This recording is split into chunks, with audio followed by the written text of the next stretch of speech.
Hello everyone, आप सभी लोगों का स्वागत है आपके अपने यूट्यूब चैनल स्टडी ग्लॉस पर। मैं हूं डॉक्टर मोनिका और आज हम 5 जनवरी से रिलेटेड जितने भी इम्पोर्टेंट क्वेश्चन बन सकते हैं उन पर डिस्कशन करने वाले हैं। और क्वेश्चन से रिलेटेड जितने भी इम्पोर्टेंट फैक्ट होते हैं साथ में वो भी मैं आपको बताऊंगी। ये हमारा टेलीग्राम है, यहाँ पर आपको क्विज अवेलेबल हो जाएगी और इस लेक्चर की पीडीएफ भी आपको यहाँ मिल जाएगी। ये आपके लिए आज का मोटिवेशनल कोट है। सोचने से कहाँ मिलते हैं तमन्नाओं के शहर, चलना भी जरूरी है मंजिल पाने के लिए। तो इसी मोटिवेशनल कोट के साथ में हम स्टार्ट करते हैं आज का सेशन। फर्स्ट क्वेश्चन है, government employees of which state can now choose between the old new pension scheme. किस राज्य के सरकारी कर्मचारी अब पुरानी नई पेंशन योजना में से एक का चयन कर सकते हैं? तो इसका करेक्ट आंसर होगा, ये कर सकते हैं छत्तीसगढ़ राज्य के अंदर। 20 का करेक्ट आंसर है। एनपीएस खाते में जमा राज्य सरकार और कर्मचारियों के अंशदान को वापस करने से केंद्र सरकार के इनकार के बाद में छत्तीसगढ़ सरकार के ने एक बीच का रास्ता निकाला है। सरकारी कर्मचारियों को पुरानी पेंशन योजना का लाभ देने के लिए छत्तीसगढ़ की भूपेश बघेल सरकार ने अप्रैल 2022 से पहले नियुक्त हुए सरकारी कर्मचारियों को एनपीएस में बने रहने या पुरानी पेंशन योजना का विकल्प रखा है। वही अप्रैल 2022 एवं उसके बाद नियुक्त होने वाले सरकारी कर्मचारी अनिवार्य तौर पर पुरानी पेंशन योजना के सदस्य होंगे और इस निर्णय के तहत शासकीय सेवकों को 1 नवंबर 2004 के स्थान पर 1 अप्रैल 2022 से ही छत्तीसगढ़ सामान्य भविष्य निधि का सदस्य जो है बनाया जाएगा। मंत्रिपरिषद के फैसले के मुताबिक सेवानिवृत्त सरकारी कर्मचारियों को भी पुरानी पेंशन योजना का लाभ लेने के लिए एनपीएस में जमा सरकार के अंशदान को सरकारी खाते में जमा कराना होगा। सेकेंड नंबर क्वेश्चन है, in which state the leaves of neem tree have been found affected by dieback disease. किस राज्य में नीम के पेड़ों की पत्तियां डाईबैक रोग से प्रभावित पाई गई है? तो इसका करेक्ट आंसर होगा, ये पाई गई है तेलंगाना के अंदर। डी इसका करेक्ट आंसर है। पिछले कुछ वर्षों में तेलंगाना और कुछ अन्य दक्षिणी राज्यों में ये एक परिचित दृश्य बन गया है कि नीम के पेड़ों की टहनियां और पत्तियां जो है ये सूख जाती है। नीम के पेड़ों के लिए खतरा पैदा करने वाले रोग की पहचान तेलंगाना में टहनी अंगमारी और डाईबैक रोग के रूप में जो है की गई है और इस वर्ष बड़े पैमाने पर राज्य में फिर से प्रकट हुआ है।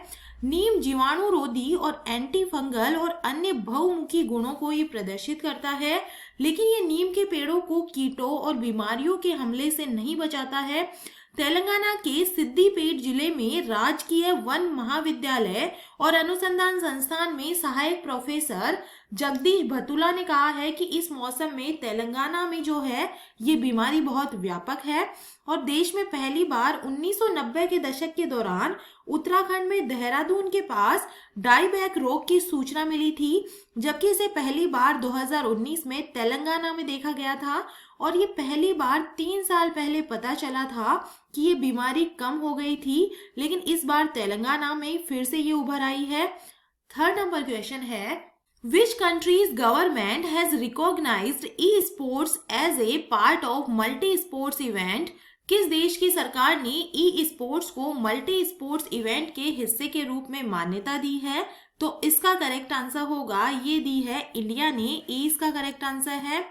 भारत सरकार ने गेमिंग की दिशा में बड़ा कदम उठाते हुए ई स्पोर्ट्स को आधिकारिक तौर पर मल्टी स्पोर्ट्स इवेंट के रूप में मान्यता दे दी है। युवा मामलों और खेल मंत्रालय की निगरानी में ई स्पोर्ट्स का ध्यान रखा जाएगा और भारतीय ई स्पोर्ट्स इंडस्ट्रीज इसे गेमिंग के तहत पहचान दिलाने के लिए लंबा संघर्ष कर रही थी और आखिरकार सरकार ने उनकी मुराद पूरी कर दी। ई स्पोर्ट्स इंडस्ट्रीज ने ये सुनिश्चित किया है कि ये एक प्रतिस्पर्धी खेल है जहां e sports athlete virtual electronic वातावरण में वीडियो गेम की कुछ शैलियों में प्रतिस्पर्धा करने के लिए अपनी शारीरिक और मानसिक क्षमताओं का उपयोग करते हैं। 4 नंबर क्वेश्चन है, which country has banned oil supply to countries using price cap. किस देश ने प्राइस कैप का इस्तेमाल करने वाले देशों पर तेल आपूर्ति पर रोक लगाई है? तो इसका करेक्ट आंसर होगा ये रशिया ने लगा दी है, 20 का करेक्ट आंसर है। रूस के समुद्री कच्चे तेल पर यूरोपीय संघ ग्रुप ऑफ 7 में शामिल देशों और ऑस्ट्रेलिया ने $60 प्रति बैरल का प्राइस कैप लगाया था। अब रूस ने इसे मानने से इनकार कर दिया है। रूस की न्यूज एजेंसी TASS के अनुसार क्रेमलिन के प्रवक्ता दिमित्री पेस्कोव ने कहा है कि हम स्थिति का आकलन कर रहे हैं और इस तरह की कैप के लिए कुछ तैयारियां की गई थी। हम प्राइस कैप को स्वीकार नहीं करेंगे और हम आपको सूचित करेंगे कि किस तरह से इस काम को आगे बढ़ाया जाएगा। यूरोपीय संघ ने रूस के तेल पर $60 प्रति बैरल का प्राइस कैप लगाने पर सहमति जताई थी। यूक्रेन पर हमले के बाद से ही पश्चिमी देश रूस पर कई तरह के प्रतिबंध लगा चुके हैं और अब वो रूस के तेल पर प्राइस कैप लगाकर उसकी वित्तीय स्थिति को कमजोर करना चाहते हैं। 5 नंबर क्वेश्चन है, who has chaired the meeting of the national Ganga council through video conferencing? किसने वीडियो कॉन्फ्रेंसिंग के माध्यम से राष्ट्रीय गंगा परिषद की बैठक की अध्यक्षता की है? तो इसका करेक्ट आंसर होगा ये प्रधानमंत्री नरेंद्र मोदी जी के द्वारा की गई है। प्रधानमंत्री श्री नरेंद्र मोदी ने कोलकाता में वीडियो कॉन्फ्रेंस के माध्यम से आयोजित राष्ट्रीय गंगा परिषद की बैठक की अध्यक्षता की है। मोदी ने कहा है कि परिषद की बैठक नमामि गंगे पहल को और मजबूत करने के तरीकों पर चर्चा करने का एक शानदार अवसर प्रदान करती है। प्रधानमंत्री श्री मोदी ने छोटे शहरों में सीवेज ट्रीटमेंट प्लांट के नेटवर्क के विस्तार सहित स्वच्छता के प्रयासों को बढ़ाने के तरीकों के बारे में भी बताया। प्रधानमंत्री ने 1585 करोड़ रुपए की अनुमानित लागत से राष्ट्रीय स्वच्छ गंगा मिशन के तहत विकसित की जाने वाली 5 सीवरेज बुनियादी ढांचा परियोजनाएं, 8 सीवेज उपचार संयंत्र और 80 किलोमीटर नेटवर्क की आधारशिला भी रखी है और इन परियोजनाओं से पश्चिम बंगाल में 190 MLD नई STP जो क्षमता है ये जुड़ जाएगी। 6 नंबर क्वेश्चन है, who has been sworn in as the 39th president of Brazil? Brazil के 39वें राष्ट्रपति के रूप में किसने शपथ ली है? तो ये बन गए हैं लुइस इनासियो लुल्ला डा सिल्वा बन गए हैं। 20 का करेक्ट आंसर है। लुइस इनासियो लुल्ला डा सिल्वा ने ब्राजील के 39वें राष्ट्रपति के रूप में शपथ ली है। ब्राजील में पिछले वर्ष अक्टूबर में संपन्न हुए जनरल इलेक्शन में उन्हें 60.3 मिलियन वोट जो है मिले थे, जबकि तत्कालीन राष्ट्रपति जायर बोल्सोनारो को 58.2 मिलियन वोट मिले थे। वह वर्कर्स पार्टी के एक संस्थापक सदस्य हैं और 1 जनवरी 2003 से 31 दिसंबर 2010 के बीच में 2 बार ब्राजील के ये राष्ट्रपति रह चुके हैं। 1 जनवरी 2023 से वह तीसरी बार देश का नेतृत्व कर रहे हैं। 7 नंबर क्वेश्चन है, which country has adopted euro as its currency? कौन सा देश यूरो को अपनी करेंसी के रूप में अपना लिया है? तो इसका करेक्ट आंसर होगा ये अपना लिया है क्रोएशिया ने। 30 का करेक्ट आंसर है। यूरोपीय देश क्रोएशिया ने आधिकारिक तौर पर यूरो को अपनी करेंसी के रूप में अपना लिया है। ऐसा करने वाला वह यूरोपियन यूनियन का 20वां देश बन गया है। बाल्कन कंट्री क्रोएशिया एक दशक पहले EU में शामिल हुआ था, लेकिन अब यूरोजोन में भी शामिल हो गया है। 1 जनवरी 2023 की आधी रात से क्रोएशिया ने अपनी कुन्ना मुद्रा को अलविदा कह दिया है और इसके साथ ही क्रोएशिया शेंगेन जोन में भी प्रवेश कर रहा है। शेंगेन जोन दुनिया का सबसे बड़ा जो है फ्री वीजा जोन है और क्रोएशिया के यूरो स्विच के बाद सिर्फ 7 यूरोपियन जो यूनियन के देश है अभी भी अपनी मुद्रा का उपयोग करते हैं। यूरो को अपनाने से क्रोएशिया अधिक वित्तीय सुरक्षा हासिल करने और अपने नागरिकों के जीवन स्तर में सुधार की उम्मीद कर रहा है। क्रोएशिया एकल मुद्रा क्षेत्र यूरोजोन के अन्य सदस्यों और यूरोपीय सेंट्रल बैंक के साथ घनिष्ठ वित्तीय संबंधों से भी आर्थिक रूप से लाभान्वित होगा। 8 नंबर क्वेश्चन है, who has become the 78th grand master of India? Bharat के 78वें जो ग्रैंड मास्टर है ये कौन बने हैं? तो ये बन गए हैं कौस्तव चटर्जी। 30 का करेक्ट आंसर है। कौस्तव चटर्जी नई दिल्ली में MPL 59वीं राष्ट्रीय सीनियर शतरंज चैंपियनशिप में भारत के ये 78वें नंबर के ग्रैंड मास्टर बन गए हैं। 19 वर्षीय ने कौस्तव GM मित्रबा गुआ के खिलाफ अपना जो खेल है ये ड्रॉ किया। 16 वर्षीय आदित्य मित्तल भारत के जो है ये 77वें नंबर के शतरंज ग्रैंड मास्टर है। कोलकाता के रहने वाले कौस्तव पश्चिम बंगाल के 10वें ग्रैंड मास्टर बने हैं और कौस्तव ने अक्टूबर 2021 में बांग्लादेश में शेख रसेल GM 2021 में अपना पहला GM नॉम जो है ये हासिल किया था।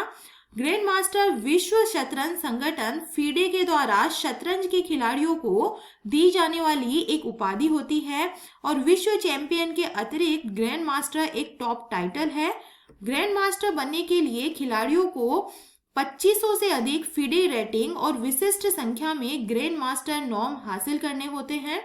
9 नंबर क्वेश्चन है, Portugal star striker Cristiano Ronaldo is associated with which football club. Portugal के स्टार स्ट्राइकर क्रिस्टियानो रोनाल्डो किस फुटबॉल क्लब से जुड़े हैं? तो इसका करेक्ट आंसर होगा ये जुड़े हैं अल नासर से जुड़े हैं। ए इसका करेक्ट आंसर है। पुर्तगाल के स्टार स्ट्राइकर क्रिस्टियानो रोनाल्डो सऊदी अरब के फुटबॉल क्लब अल नासर से जुड़ गए हैं। क्लब अल नासर ने फ्री ट्रांसफर पर क्रिस्टियानो रोनाल्डो के हस्ताक्षर की घोषणा की है।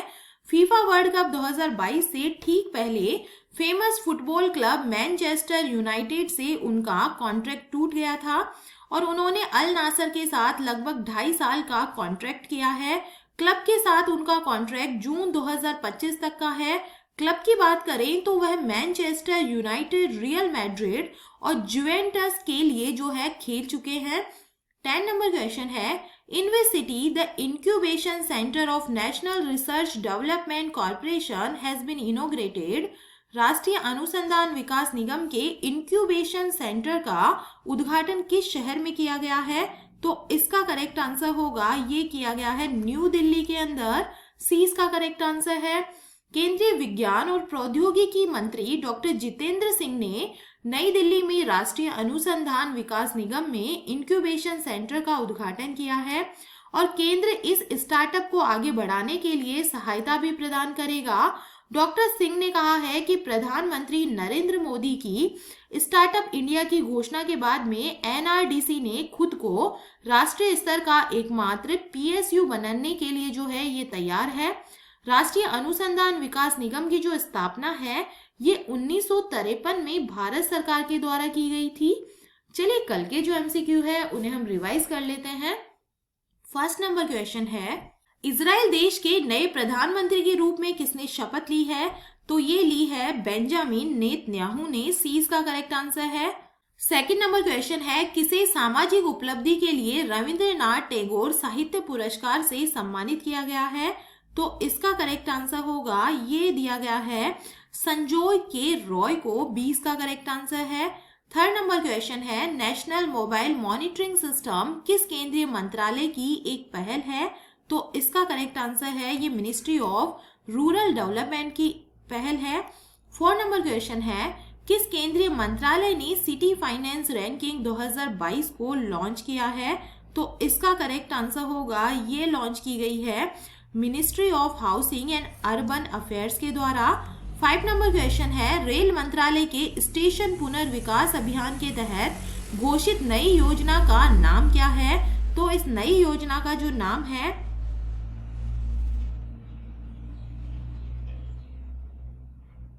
अमृत भारत स्टेशन स्कीम है। 20 का करेक्ट आंसर है। 6 नंबर क्वेश्चन है, ICC men's T20 cricketer of the year 2022 के लिए किस भारतीय खिलाड़ी को शॉर्टलिस्ट किया गया है? तो ये सूर्य कुमार यादव को किया गया है।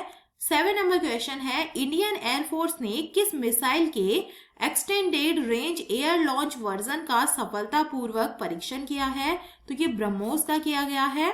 8 नंबर क्वेश्चन है, दक्ष किस संस्था के द्वारा संचालित पेमेंट फ्रॉड रिपोर्टिंग मॉड्यूल है? तो ये RBI के द्वारा संचालित है। 9 नंबर क्वेश्चन है, ऑनलाइन गेमिंग से संबंधित मामलों के लिए किस केंद्रीय मंत्रालय को नोडल मंत्रालय के रूप में मंजूरी दी गई है? तो इसका करेक्ट आंसर होगा ये मिनिस्ट्री ऑफ इलेक्ट्रॉनिक्स और आईटी को दी गई है। 10 नंबर क्वेश्चन है, किस राज्य ने भारत की पहली नीलगिरी तहर परियोजना शुरू की है? तो ये तमिलनाडु गवर्नमेंट के द्वारा की गई है। और ये था कल का study gloss question. Amrit Bharat station योजना से कितने छोटे रेलवे स्टेशनों का नवीनीकरण किया जाएगा? तो 1000 जो छोटे स्टेशन है इनका नवीनीकरण इसके अंदर किया जाएगा। ए इसका करेक्ट आंसर है। और ये है आप लोगों के लिए आज का स्टडी ग्लॉस क्वेश्चन। भारतीय रेलवे ने कहा देश की सबसे लंबी एस्केप टनल जो है ये खोली है? तो इसका आंसर मुझे कमेंट सेक्शन में दीजिएगा। ये हमारा टेलीग्राम है, यहाँ पर आपको क्विज अवेलेबल हो जाएगी और इस लेक्चर की जो पीडीएफ है वो भी आपको यहाँ मिल जाएगी। आई होप आपको सेशंस पसंद आ रहे होंगे। अगर पसंद आ रहे हैं तो इन्हें लाइक कीजिए, अपने दोस्तों के साथ में शेयर कीजिएगा। तो चलिए मिलते हैं हम एक नए सेशन के साथ में। Thank you.